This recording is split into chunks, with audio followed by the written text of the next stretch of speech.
خلاله للحديث عن انسحاب الجزائر من احتضان كان 2025 و2027. لنعرج بعد الحديث عن أول اجتماع للمكتب الفيدرالي في عهدة وليد صادي من خلال تعيينات جديدة والاستغناء عن أسماء عمرت في المنظومة الكروية الجزائرية.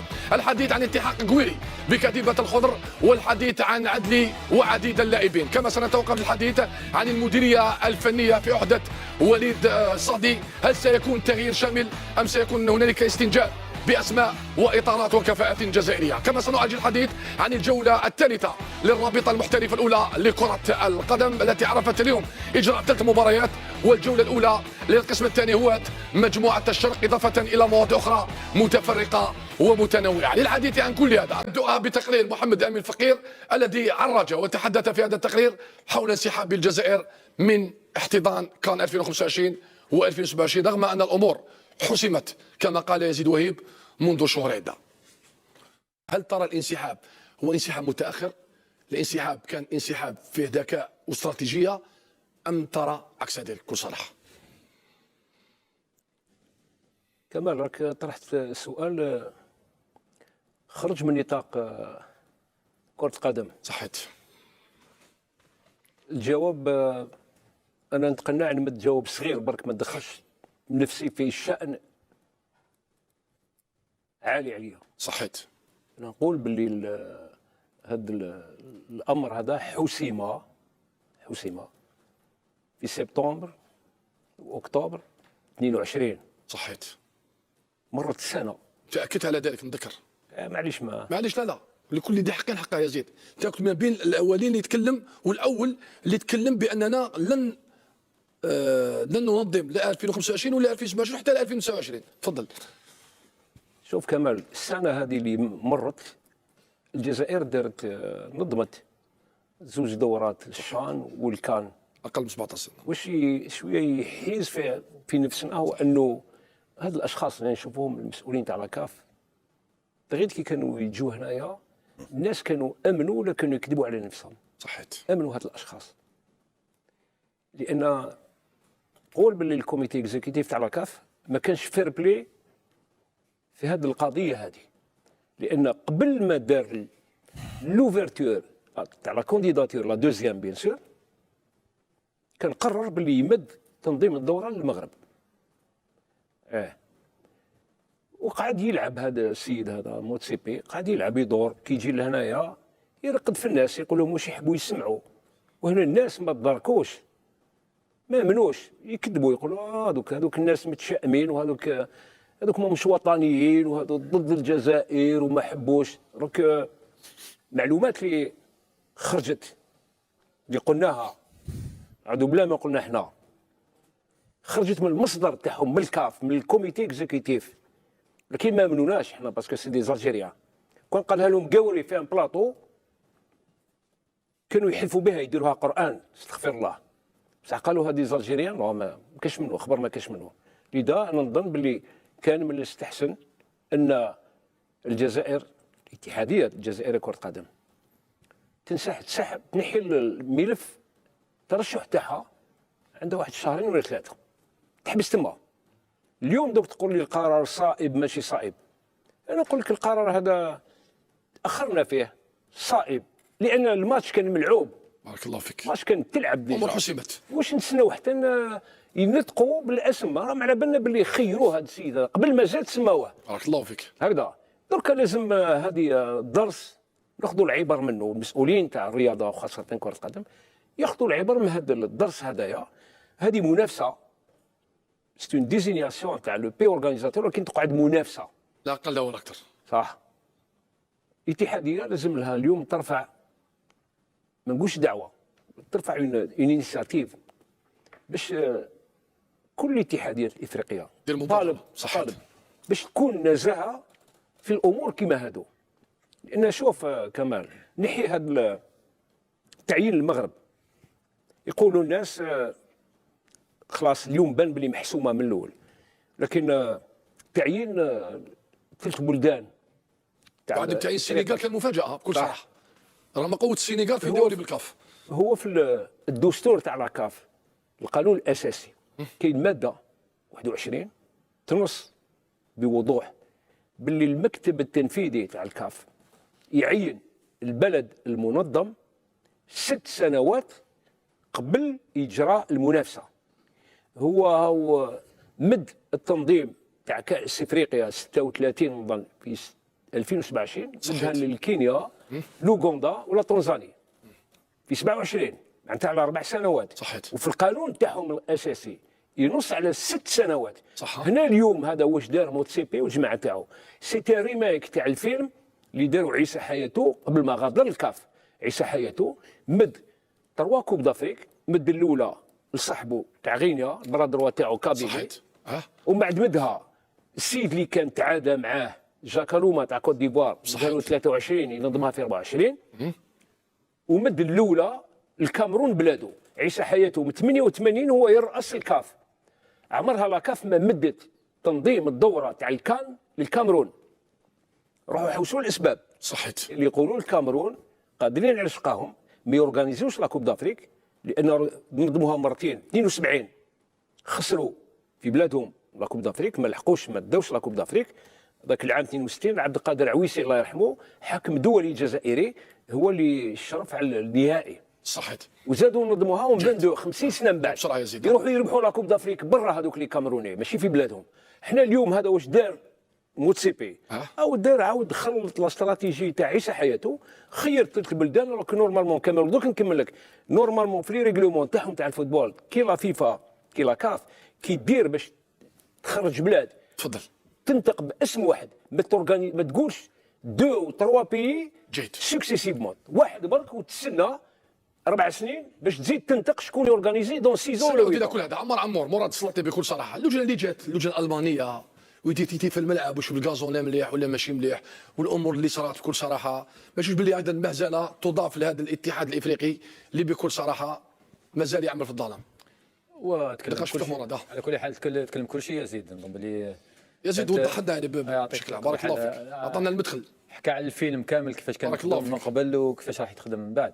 ولكن نظن باللي سواء كان متاخر اننا نحينا لو دوسي تاع الملف تاعنا ولا في وقته نظن باللي حاجه مليحه لان انا نشوف باللي الاتحاد الجزائري ما لازمش يبدا العهده تاعو بين قوسين بانيشاك باسكو على بالك باللي راح 25 ماشي تاعك 27 ماشي تاعك تبداها بانيشاك نظن باللي صعيب جدا تخدم في ظروف كيما هكذاك. لذلك نظن باللي القرار كان سياسي سيادي كما قال يزيد على كل حال ولانه انا مسؤول في الرياضه في الاتحاديه السابقه ولا في الوزاره السابقه قدر كانت عنده الشجاعه باش يتخذ هذا القرار خصوصا بعد ما قالوا يزيد مده اشهر. وهنا بكل صراحه كان شو عندنا تنويم مغناطيسي لا وقال ما كانش منها وقال قد تتغير الامور وقال ربما يزيد عنده معلومه خاطئه ولكن في اخر المطاف التاريخ انصف الرجل مره اخرى. كلمه كان كلام عادل ونظن بلي انصفوا الدقيقه الاخرى. بارك الله فيك. على كل حال يزيد من الناحيه القانونيه ولا من ناحيه اللجان وضح الصوره ولكن دبلوماسيه رياضيه تسمى تشمل امور عده سياسه وتجاره في نفس الوقت وكل شيء. حنا كي نشوفوا في مده تاع 14 اشهر نظمنا كأس العربية للإيديسات لي جو ميديتيرانيان الشان البطولة العربية وكل اللجان جاو عينوا الملاعب وكل اللجان كانوا موافقين على المنشآت الموجودة وكل شيء. وأحسن دليل هو كي تشوف الألعاب البحر الأبيض المتوسط أكثر من 3000 رياضي بهم بالمسؤولين تاعهم كل البعثات ادلوا بتصريحات باللي النظام كان في المستوى في كل المجال تاع التنظيم هذا. انا نظن حسب رايي انا الاستثمار الحقيقي عندنا من 4 سنوات. الاستثمار هو كما يقول لك ترتيب البيت. الاستثمار هو انا جيني اتحاديه مراد تفضل اتحاديه تفضل. الاستثمار لو فري انفستيسمون كيفاش نروحوا ونربحوا هذه الكؤوس ونمدوا صوره مليحه على الكره الجزائريه. هذا هو الاستثمار الربح الحقيقي. ولكن نخسروا نخسروا عضويه في تنظيم صح تغيدك شويه، بما ان منشات وانفستيسمون كبير درنا في هذا المجال، ولكن يفو با كو لي جينيراسيون نظلموهم اللي قاعدين يروحوا ما يربحوش بطولات وما ما ينجحوش في المسار الرياضي تاعهم. لازم ننفستيو فيهم هما، ولازم كما نقول لك نديروا يزيد شوف لي السياسة البيان كان دبلوماسي من طرف رئيس الاتحاديه، الكومونيكي الاخراني هذاك تاع انسحاب الجزائر. وكل واحد عنده القراءه تاعو. نظن باللي البيان حاجه اللي مليحه فيه صحيت في اعتقادي انا انه ما تهاجمش على الكاف، حاجه مليحه، لان في المنظومه تاعنا الكرويه واحد كيما يفوز بحاجه قضيه ولا نوضوا عليها حاجه. هنا كما يقولوا باللغه الاجنبيه يزون ميناجي لافنير. سجلوا بلي الكونفدراليه ما كانتش عادله ومنصفه. عمر نقاش مفتوحه. لكن درك انا يقول لك هذا الدرس هذا لازم ناخذه بعين الاعتبار، والمسؤولين صح يركزوا على الاشياء المهمه. لازم باش تافونسي انت صحيت ما تافونسيش وحدك في الكونتينون. كاين بزاف في البلدان راهم كيافونسي، وانت باش تكون مع الاوائل لازم تكون احسن منهم في كل ميادين، في الاستراتيجيه، في السياسه تاعك، في الامكانيات، في المقدوره تاع اللاعبين تاعك. هنا لازم تسبقهم، تكون عندك استراتيجيه. ولكن الا واش شفنا يسمحوا لنا الناس ما نحبوش نجرحوهم. صحيت انا كنت نشوف هذوك كي جانا الناس تاع لاكاف الناس ريان دو تو داروا فوق راسهم. هنا الناس يجروا ما عندهم فان كونت. واحد السيد قريب منهم قال لي على بالك هذا الشيء كاع علاش كانوا هكذا كيزغدوا، كانوا يحوسوا مناصب. حسيت لهم لاكاف تعطيهم مناصب. صحيت ضربوا على الجيري، جيبوا لهم بيان بول الجيري، ما تحوسوش على مناصب. غدوه يحوزوكم دابور انتم. هذا المشكل هذايا. مسؤول جزائري يجي يخرج الناس اللي كاين في لاكاف يحوزهم، يقولوا نحوهم.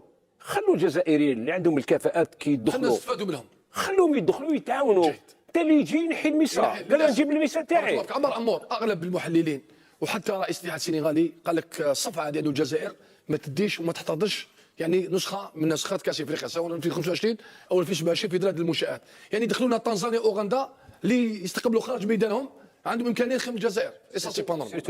دو كاين لوبي اليوم، يعني الناس لازم نتكلموا بلي كاين لوبي. بيان سور لازم، هذه كاينه في دار الكاف. كاين اللوبي هذا كبير جدا، وكاين مناصب تروح والمناصب تجي كما قال يزيد. كاين امور مصالح شخصيه. مي نرجع برك كلام وهيب بارك الله فيك يزيد. نظن باللي علاقه المنتخب الوطني الجزائري ونتائجه في 2025 2027 راح تلعب دور مهم في ضم ولا في تجسيد هذا القرار لمنع ملف الجزائر ولا انهم يجبدوا الملف الجزائري. لو تدير في 2025 مستوى رائع جدا، توصل نصف نهائي او النهائي 2025 2027 كيف نظن بلي صفعه ثانيه للاتحاد الافريقي من الجزائر. هذا الشيء لازم ثاني نربطوه، لان الاتحاد الجزائري الاتحاد الافريقي مربوط كذلك بالمنتخب الوطني الجزائري وبوش راح يقدم في 2025 2027. كما على كل حال لا فيناليتي دو لا شوز هي النتائج.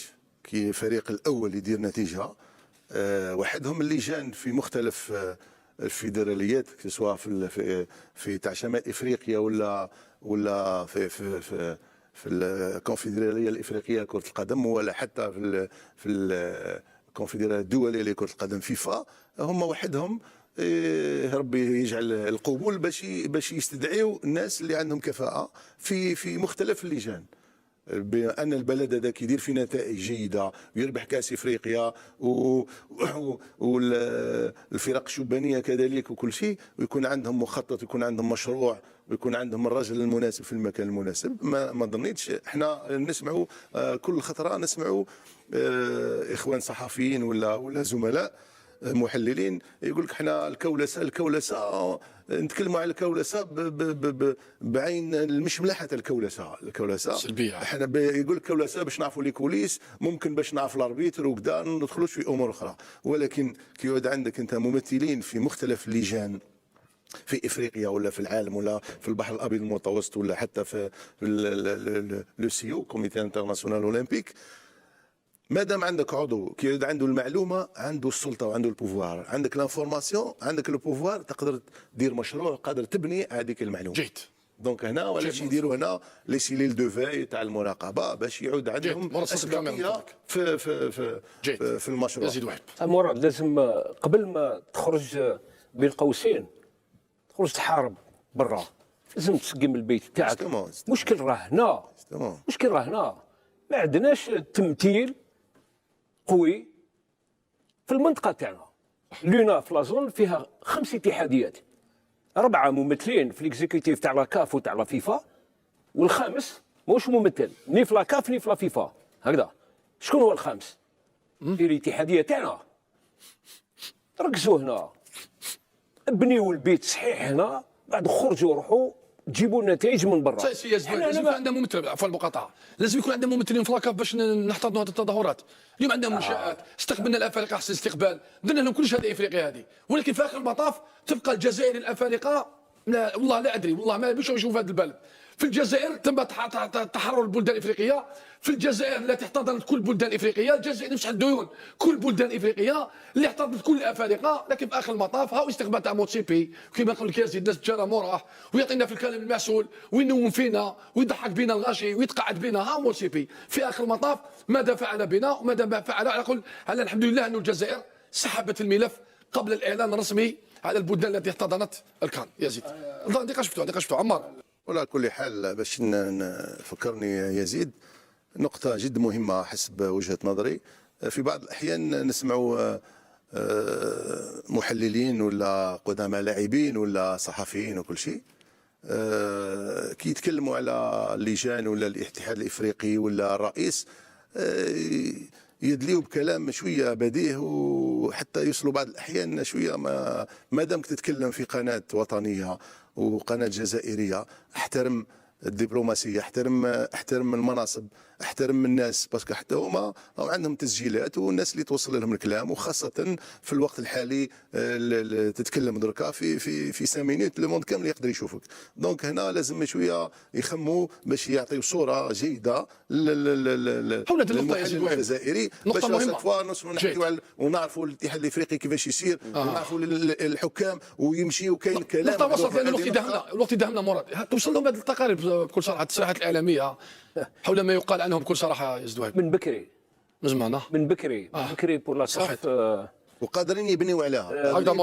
يبنيو القرارات على جال الكلام تاع انا مرات طلعت نجي نتكلم في بلاطو نقول موتيبي واللجان ولجنه الحكام وداروا كذا حوايج كراف. من المفروض انا نمثل بلادي وانا جزائري نكون شويه افيك ديونتولوجي كي نهضر على حاجه وفي الميدان تهضر الهضره في الميدان. شوف كمال، هذا المشكل هذا مطرح من بكري من نهار جاعسه حياته. الناس تاع لاكاف، الاعضاء تاع لاكاف بور لا فيدراسيون الجيريان سورتو لا بريس الجيريان سي اون بريس روبيل رابور عليهم تنتقدهم بزاف. صحيت. وهما هاد الاشياء هذو ما يحملوهاش، عندهم لي تريك داليرت تكتب انت يخرج كاف يصوني عنده كيما السيستم تاع الفيفا على بالهم كلش اوريزمون هنايا في الجزائر ناس تهضر عندهم لي مشار. هذا يقدر يكون عنده دور فعال نهار يجيو ياخذوا القرارات، لان ما نقولش الاعداء من الاخصام تاع الجزائر الاتحاديه او الاتحاديه بارك الله فيك يسوقوا بهذه الاشياء هذو نهار يجوا يصوتوا. سي بور سا نقول لك اليوم قبل ما الجزائر لا فيدراسيون نوطامون تعاود سو ديبلوا باش تعاود تسيي تربح لو تيران، لازم تقرا شكون لاكاف كيفاش تفونكسيوني، كيفاش ياخذوا لي ديسيزيون، شكون ما هم لي زانتيري اون جو. حنا هنا اليوم رانا قاعدين نضربوا بيناتنا. لازم يقول لك لازم تمثيل. هاو السنغال عنده واحد وما داهاش. وشكون قال لك بلي السنغال ماحشي ديكتاتور؟ تعرف انت بلي راهم ينيغوسيو في لي زون على لي بوست ونيغوسيو تما كيما انت تنيغوسي قال اعطيني منصب نعطيك منصب لي كليا مولوديه. اما هنايا يقولوا انت اخرج من لاكاف اطلع على الكوميتي اكزيكتيف تاع لا فيفا، انا ندخل الاخر تاعي دون 2 ولا دون 4 انا نجي لتما انت تبدلنا ونخلوا هذا الامور هادو اكزيست كاين حقيقه. للحديث بقيه يزيد وهيب، شكرا جزيلا لك. للحديث بقيه طبعا حول هذا الموضوع عدم احتضان الجزائر لمنافسه قاريه ليس بالنكبه وليس بالخيبه وليس بالخساره، لأن الجزائر اكبر بكثير على تنظيم منافسه قاريه اقليميه، ولكن لابد من حفظ الدرس وحفظ الدروس اللي لم نحفظها كثيرا، خصوصا ما تعلق بالسنوات الأخيرة. لذلك يبقى إعادة الجزائر إلى الواجهة الإفريقية والإقليمية والدولية مهمة الوزارة ومهمة الاتحادية الجزائرية لكرة القدم بقيادة وليد صادي. للحديث بقية، ابقوا معنا لا تذهبوا بعيدا. لا تنسوا الإعجاب بالفيديو والاشتراك في القناة تشجيعا لنا لنستمر بنشر المزيد.